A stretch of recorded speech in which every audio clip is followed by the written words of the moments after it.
Budget की speech हो चुकी है, कई सारे आंकड़े आ चुके हैं।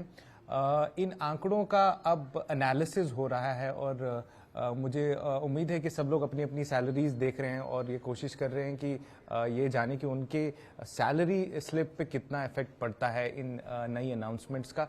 उसे डिस्कस करने के लिए मेरे साथ मेरे सीनियर कॉलीग्स हैं और एक्सपर्ट्स हैं।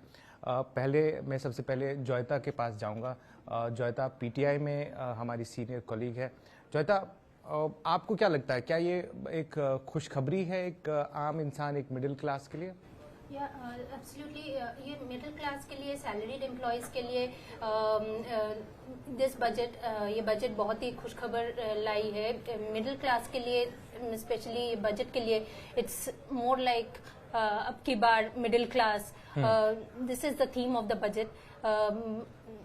तो इसमें से जो टैक्स स्लैब्स बदले हैं उनके बारे में बताइए हमें। जो टैक्स स्लैब्स बदले हैं, इनकम जो 12 लाख तक जो इनकम है वहां पे आप लोगों को टैक्स देना नहीं पड़ेगा।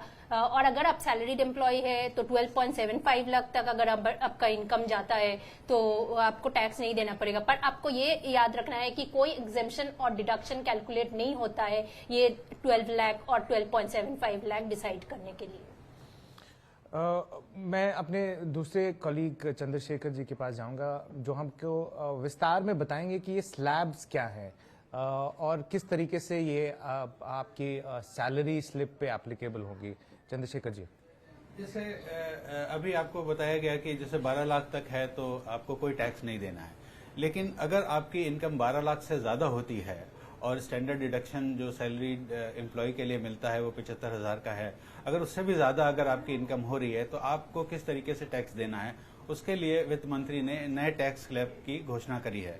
ये टैक्स स्लैब जो हैं, जो न्यू टैक्स रिजीम है उस पर लागू होंगे और ये टैक्स स्लैब इस तरीके से हैं कि अगर 4 लाख तक पे कोई इनकम टैक्स नहीं पड़ेगा और अगर इनकम 4 से 8 लाख जो जब होती है तो उस पर 5%, 8 से 12 लाख है तो 10%, 12 से 16 लाख है 15%, 16 से 20 लाख है तो 20% और 20 से 24 लाख है तो 25%, और यदि इनकम 24 लाख से ज्यादा है तो उस पर 30% टैक्स लगेगा।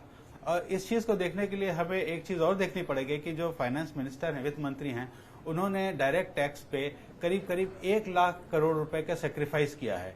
तो ये सेक्रीफाइस जो है इसका बेनिफिट जो है वो आम आदमी को मिलेगा, सैलरी अर्नर्स को मिलेगा। यही मिलेगा।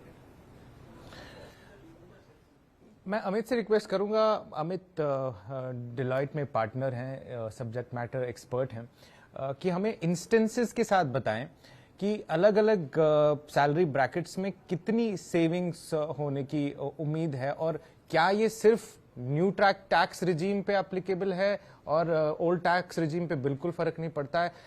इन सब चीजों को आप एक्सप्लेन करें अमित। राइट, ये बिल्कुल सही आपने कहा कि ये जो चेंजेस हैं सिर्फ नए टैक्स रिजीम में हैं। तो कोई भी टैक्स पेयर अगर ओल्ड रिजीम फॉलो कर रहा है फॉर सम रीजन तो उसके लिए ये चेंजेस एप्लीकेबल नहीं है।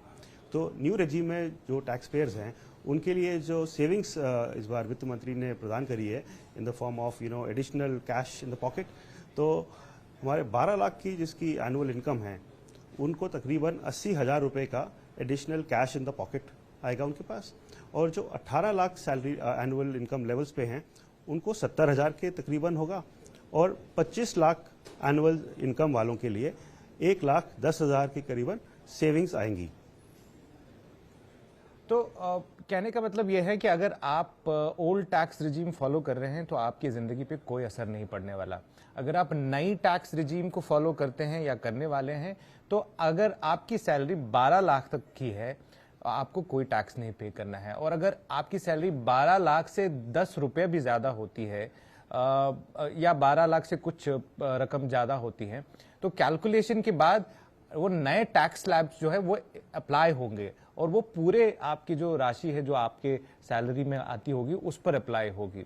तो ये सब चीजें जानना जरूरी है और भी फाइनल चीजें जो इसमें आगे निकल के आएंगी उनका भी हम इसी तरीके से एनालिसिस करने की कोशिश करेंगे। अभी के लिए देखने के लिए बहुत बहुत शुक्रिया।